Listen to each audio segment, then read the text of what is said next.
อ้าวกูหายไปไหนวะไหนมากูวะโดนแรกยังจะแล้วค้นหาอีกเหรอมากูไปทำอะไรตรงนั้นนี่ไกลมากเลยไหนวะอ๋อ กาเล่นแล้วกาเล่นแล้ว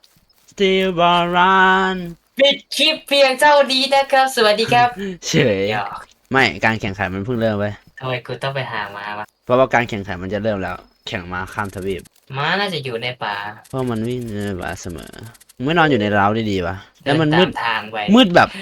โอ้ยมันน่ากลัวมากเลยอ่ะเออไม่น่าพามาเล่นเลย เออพามาเล่นอะไรก็ไม่รู้เรื่องน่ะมีเราสองคนอืจริงๆเกมนี้เล่นได้16 คนนะเว้ยเออ2 คนก็ชิลแล้วเดินตามทางไปขวาหรือซ้ายใช้จิตวิขวาร้ายทยาครับซ้ายดีขวาขวาร้ายซ้ายดีไปขวาใช่แล้วเราจะเจอม้าอาจจะเป็นม้าปีศาจก็ได้เสียทางมาแล้วนี่ตันโอเคทางตันเฮ้ยอะไรข้างหน้าอ๋อคิดเองเจออะไรโอ้โหโคตรไกลแล้วมัน เห็นแล้ว เออมันเพิ่งมาบอกไป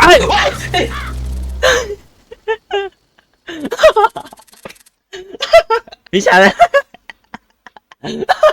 ไอ้นกนางโง่ พี่ชายเป็นไรพี่ไป มึงไม่หลับไม่นอนได้ไงวะฮะ